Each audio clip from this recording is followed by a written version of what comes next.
자, 오늘 우리 하나님의 말씀 읽겠습니다. 히브리서 11장 30절에서 40절까지 우리 다 같이 읽도록 하겠습니다. 믿음으로 7일 동안 여리고를 도니 성이 무너졌으며, 믿음으로 기생 라합은 정탐꾼을 평안히 영접하였으므로 순종하지 아니한 자와 함께 멸망하지 아니하였도다. 내가 무슨 말을 더하리요? 기드온, 바락, 삼손, 입다, 다윗 및 사무엘과 선지자들이 이를 말하려면 내게 시간이 부족하리로다. 그들은 믿음으로 나라들을 이기기도 하며 의를 행하기도 하며 약속을 받기도 하며 사자들의 입을 막기도 하며 불의 세력을 멸하기도 하며 칼날을 피하기도 하며 연약한 가운데서 강하게 되기도 하며 전쟁에 용감하게 되어 이방 사람들의 진을 물리치기도 하며, 기자들은 자기의 죽은 자들을 부활로 받아들이기도 하며 또 어떤 이들은 더 좋은 부활을 얻고자 하여 심한 고문을 받되 구차히 풀려나기를 원하지 아니하였으며, 또 어떤 이들은 조롱과 채찍질 뿐 아니라 결박과 옥에 갇히는 시련도 받았으며 돌로 치는 것과 톱으로 켜는 것과 시험과 칼로 죽임을 당하고 양과 염소의 가죽을 입고 유리하며 궁핍과 환난과 확대를 받았으며, 이런 사람은 세상이 감당하지 못하느니라. 그들이 광야와 산과 동굴과 토굴에 유리하였느니라. 이 사람들은 다 믿음으로 말미암아 증거를 받았으나 약속된 것을 받지 못하였으니, 이는 하나님이 우리를 위하여 더 좋은 것을 예비하였은즉 우리가 아니면 그들로 온전함을 이루지 못하게 하려 하심이라. 아멘. 내일은 102주년 되는 3.1절입니다. 우리 성경에는 수많은 믿음의 사람들이 있어요.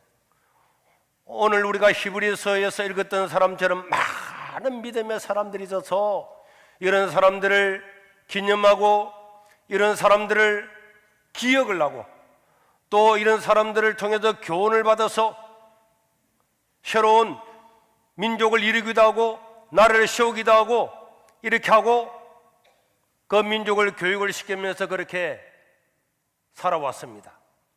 여러분, 하나님 나라를 위해서 헌신하고 그 나라를 위해서 일생을 바친 사람들이 성경에는 많이 있고 이런 것을 본받아서 각 나라마다 수많은 사람들이 존재하고 있는데, 오늘 우리 히브리서 11장 32절에 보면은 내가 무슨 말을 더하리요?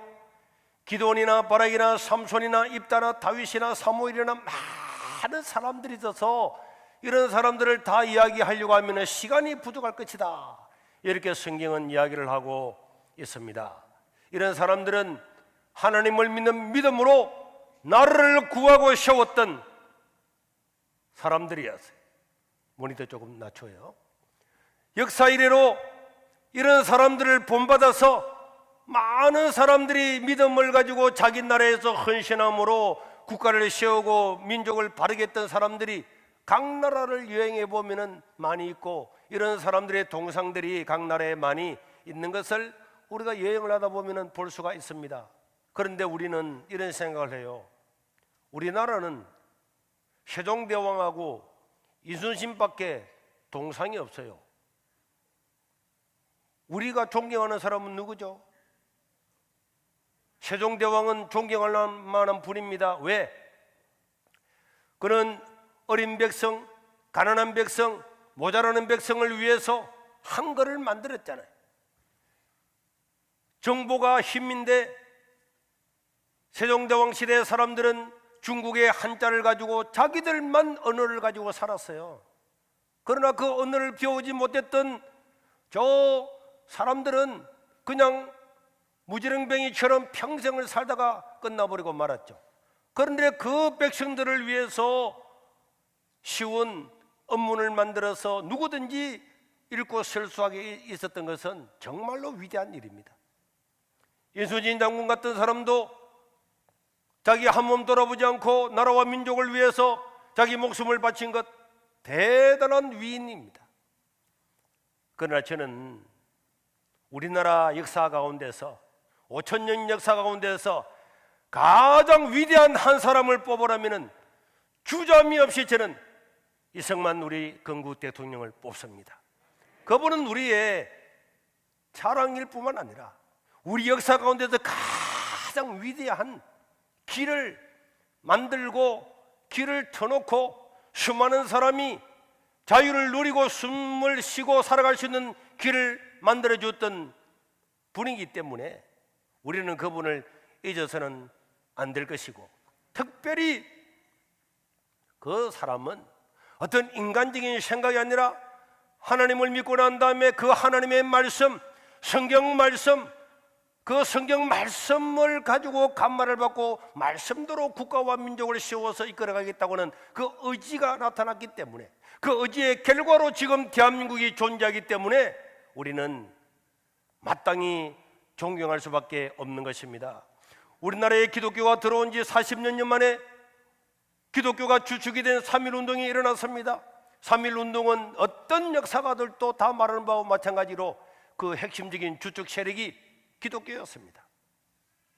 일본에서 3.1운동이 일어나기 한 달 전에 2.8 독립선언서를 먼저 낭독했는데, 거기는 기독교인들이 중심이 되어서 먼저 낭독을 하고, 그 다음에 3.1절은 전국에 있는 각 교회를 통해서 이 3.1운동이 퍼져나갔다고 하는 것은 주지의 사실인 것입니다.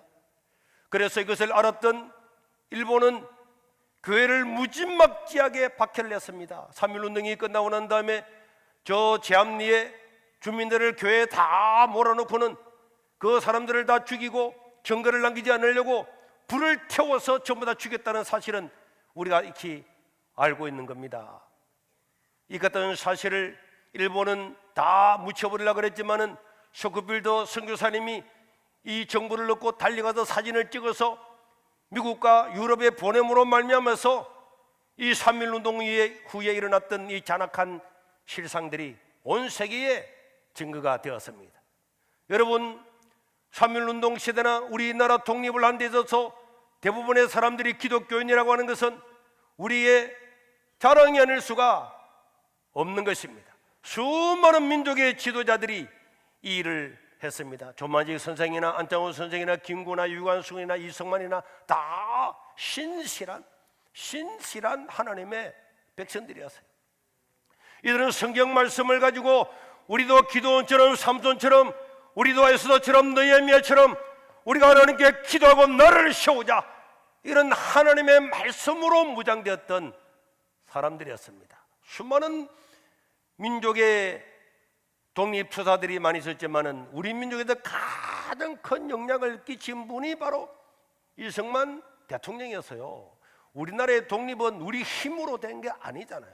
우리가 독립운동을 해서 적한테 폭탄을 추적을 한 데서 그것 때문에 독립된 건 아닙니다. 그분들 위대한 분이었지만은 그것 때문에 독립이 된 것이 아니고 미국이 2차 세계대전에서 일본을 이김으로 말미암아서 우리가 독립을 얻었다고 하는 데 있어서 이승만 대통령은 그 독립투사와 건국을 하고 나라를 세우다 기태를 마련했던 이것은 이승만을 따라올 사람이 아무도 없는 것입니다. 실제적으로 지금 우리가 누리고 있는 모든 이 기반은 이승만 대통령과 그가 만들었던 재헌 헌법이라든지 정치체제라든지 여기서부터 시작되어서 우리는 지금 이렇게 풍요로운 삶을 살고 있는데, 이승만이 누굽니까? 이승만이 누군가에 대해서 설명하려고 하면 너무 많이 있겠죠. 그는 20대 초반에 독립운동을 하다가 한성 감옥에 잡혔습니다. 그 감옥 사진이죠.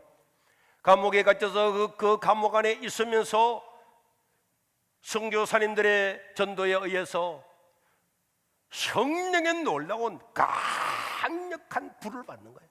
감옥에서 그냥 하나님의 은혜를 받는 것이 아니고 하나님의 주권적인 은혜를 통해서 모든 생각, 사상들이 완전히 바뀌어버릴 만큼 그 감옥에서 회심하게 되고 완전한 기독교인으로 거듭나게 되었습니다.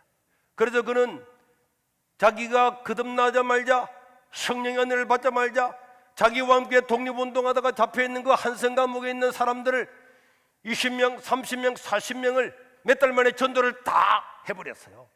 그래서 이승만은 옛날에 우리가 영화에 보면 나오듯이 목에는 칼이 차이고 수갑이 차이고 있으면서도 성경을 읽고 찬송을 부르면서 온 감옥이 그냥 교회가 되어버려서 어떤 책에 보면은 이승만을 그 당시에 전도사라고 불렀습니다.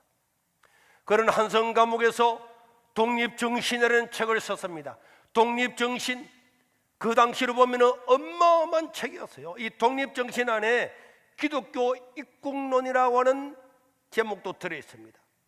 기독교 입국론이라고 하는 것은 우리나라가 자유민주주의 국가를 이루고 우리나라가 부강하게 되려고 하면은 우리나라가 기독교 국가가 되어야 된다, 이런 신념을 가지고 그는 우리나라가 기독교 국가가 되기 위해서 자기가 생각했던 사상들을 기독교 입국론에 기록을 하면서 우리는 동양 최초로 기독교 국가가 될 것이고 우리는 동양 최초로 기독교 국가 건설을 위해서 노력해야 된다, 이것이 이승만 대통령의 꿈이었어요. 그가 예수 믿고 난 다음에 우리나라가 하나님을 예배하고 하나님을 찬양하는 그런 나라, 저 미국이나 유럽이나 이런 나라들이 기독교를 통해서 부강하고 저렇게 자유를 누린다면 우리 동양에서는 우리 대한민국이, 우리 조선이 바로 기독교 국가가 되어서 가장 모범적인 나라가 되어야 된다, 이런 꿈을 가졌던 사람이 이승만이었어요. 이승만은 죽을 때까지 이 꿈을 한 번도 잊어본 적이 없었습니다. 여러분, 3.1 독립운동 후에 이승만은 상해 임시정부에서 초대 대통령으로 옹립을 받았습니다. 그리고 그는 이 나라의 이런 여러 가지의 고종의 이야기를 듣고 이것을 알려주기 위해서 미국으로 건너가서 독립운동을 했지만은 여러 군데서 실패를 했어요. 그래서 그는 그곳에서 공부를 했습니다. 그래서 조지 워싱턴 대학을 나와서 철학을 공부를 하고 하버드 대학에서 영문학으로 석사를 받고 프린스턴 대학에서 국제법이라고 하는 그 당시에 이 조선나라에서 전 세계 국제법을 연구하기 어려운데 거기서 박사 학위를 받는 수재였어요. 미국이 일본을 물리치고 승리함으로 이제 우리나라는 해방이 되었죠. 우리는요, 반미를 외치는 사람들도 있는데 정말로 우리가 양심이 있으면은 우리는 미국한테 300년은 고맙다고 해야 돼. 미국이 우리를 독립하지 않았으면은 지금 우리가 일본 밑에 있든지 저 러시아 밑에 있든지 중국 밑에 있든지, 중국이 5,000년 동안 우리나라를 짓밟으면서 어떻게 했습니까? 쳐들어와 가지고 모든 걸 다 빼앗아가고 1년에 10,000명, 20,000명 처녀들을 다 보내고 역사를 안 배웁니까? 그런데 반미하고 친중을 한대. 말이 되는 소리예요. 역사를 1cm만 알아도 양심이 있으면은 이런 소리를 할 수가 없는 거죠. 저 유럽이 미국 때문에 독립했잖아요. 독일 같은 나라는 얼마나 부강합니까? 지금도 자기의 전시작전권을 미국에 주고 있어요. 그 독일 같은 나라도, 그 잘 사는 나라도. 세계 경제 3위 되는 일본도, 여러분 그 지난번 총리 보셨죠? 트럼프하고 막 골프 치다가 막 자빠지는 데도 따라가고. 영국 같은 나라도 영국이 뭐 미국의 개다 이래 하지만은 왜 그렇게 합니까? 미국이 아니었으면 저 유럽이 지금도 나치 독일처럼 저런 나라에 있을 거잖아요. 거기에 대한 고마움을 잊지 않고 있는데 우리나라는 아무것도 없이 남의 앞자리에 있다가 그냥 우리 힘이 아니라 미국의 힘으로 우리가 해방된 거잖아요. 그런데 우리가 인간적으로 그걸 당연히 고맙습니다, 감사합니다 하는 것은 지나친 것도 아니고 과한 것도 아니고 그냥 마땅한 것입니다. 우리나라가 정치적인 안정을 찾고 정부를 세울 때까지 3년간 미국이 가독적인 통치를 했습니다. 일본이나 중국 같으면 그걸 하겠어요? 우리나라 잡아먹어버리지. 그리고 1948년도 이승만은 91.8%라고 하는 압도적인 지지로 우리나라 건국 대통령으로 당선이 되고, 그래서 빼앗긴 주권을 찾게 되었습니다. 그러고 난 다음에 이승만 대통령이 1대, 2대, 3대 대통령을 했습니다. 이 3대 대통령을 하는 동안에 많은 공과 가가 있지만은 이승만 대통령의 업적은 어마어마한 것입니다. 우리나라 5천년 역사는 왕조죠, 왕조. 왕이 지배하는 나라. 왕 아니고는 전부 다 그 사람에게는 어떤 자유도 없어요. 왕 한마디 말하면은 죽기도 하고 살기도 하는 그런 왕조였습니다.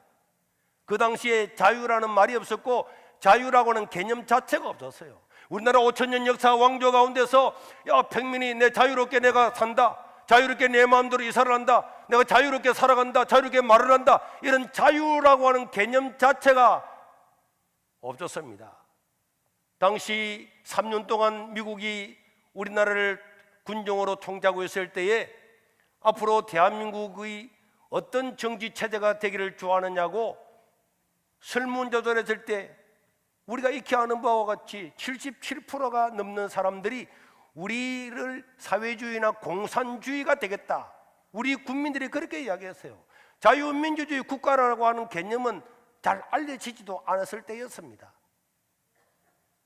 그러나 이승만은 국민들을 설득하고 자유민주주의 체제를 채택하도록 최선의 노력을 다했고, 이거는 이승만의 집요한 그런 생각과 성경적인 의식이 없었으면 이루어질 수 없는 일이었어요.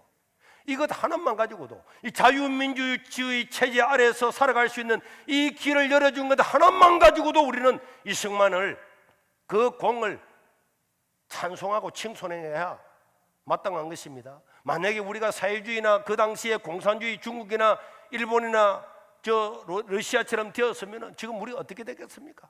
지금도 우리가 깡냉이 먹으면서도 수령님 막 하고, 막 수령님이 오면 바다 뛰어들어서도 뭐 환영하고 이래 될 판이라니까 지금. 그리고 2차 세계대전이 끝나고 난 다음에 공산주의를 채택했던 나라들 어떻게 되었습니까? 그 나라들이 얼마나 가난하게 되고 그 가난한 가운데 얼마나 독재자들 때문에 내전이 일어나서 한 나라에서 수백만 수천만 명이 죽어가는 걸 안 보았습니까? 이런 것들을 막는 사람이 누굽니까? 이승만입니다. 이것 하나만 해도 우리는 와, 대단하네. 우리나라 대통령들 중에서 이 하나 정도라도 이룬 사람이 어디에 있습니까?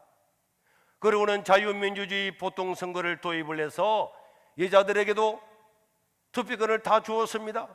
여러분, 미국보다도 17년보다 더 앞서서 여자들한테도 사람 가리지 아니하고 성별 가리지 아니하고 투표권을 주었어요.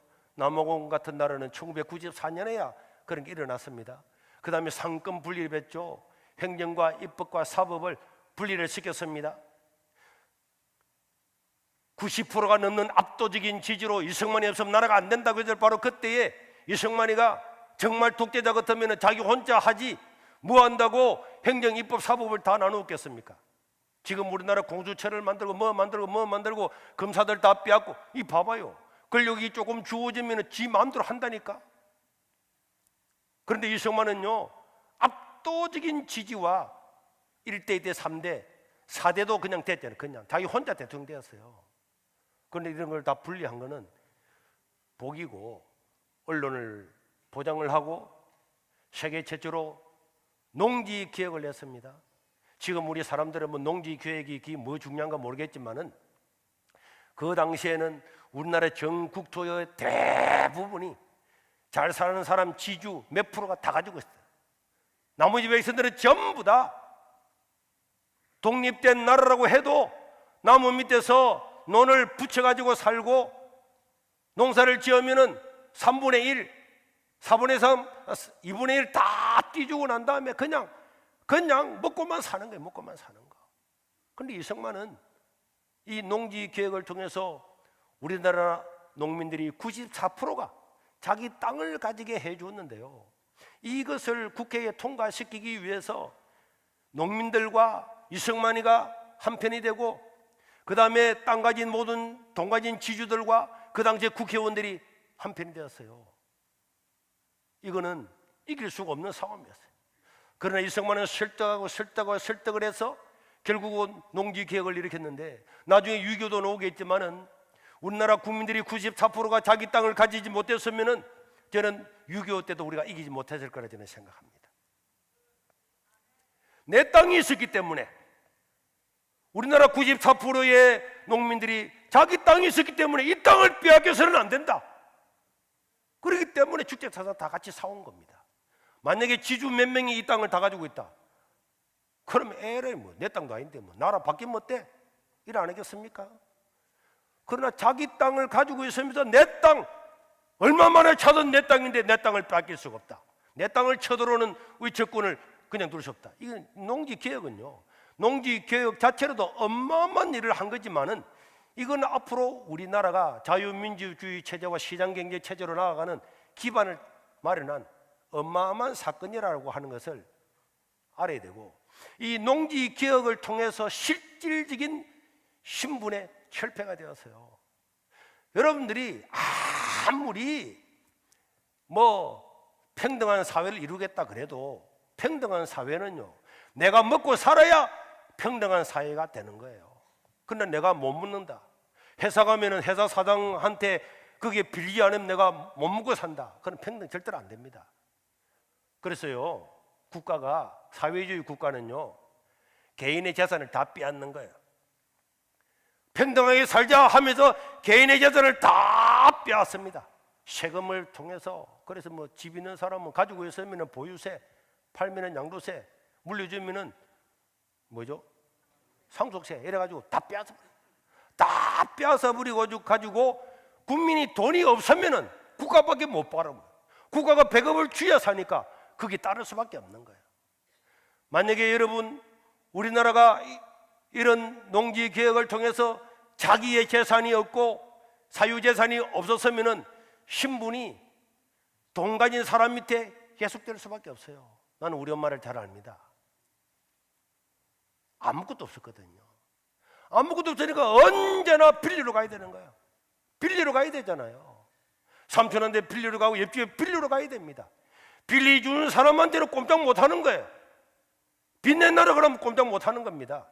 그런데 농지개혁을 통해서 사유재산을 가짐으로 말미암아서 사람들은 내가 내 논에서 내가 내 농작물을 키워서 내가 부유해지고 내가 장사하고 내가 돈 벌므로 말미암아서 내가 누구한테 예속될 필요가 없었기 때문에 자유민주주의 체제로 나갈 수 있는 길이 열린 겁니다. 그뿐입니까? 교육은요, 이승만 대통령은 자기 자신이 외국에 가서 박사 학위를 받을 만큼 교육에 대해서 철저했고, 그래서 남녀를 차별을 철폐를 하고 문명을 대체해 우리나라에 잘 살 수 있다. 그래서 6.25 전쟁 그런 가운데서도 학교를 정설을 하고 우리나라 6.25 일어나서 큰 어려움 중에도 유학생을 다 보냈습니다. 3만 5천 명을 유학생을 파견했습니다. 이거는요, 이승만 대통령이 우리가 살 수 있는 것은 교육밖에 없다. 그래서 가장 가난한 나라에서 지금 세계 10대 경제 대국으로 올라온 것은 이 기틀을 이승만이 닦았어요. 지금 여러분 동남아시아 가보세요. 또 자기 나라 글을 못 읽는 사람 많이 있잖아요.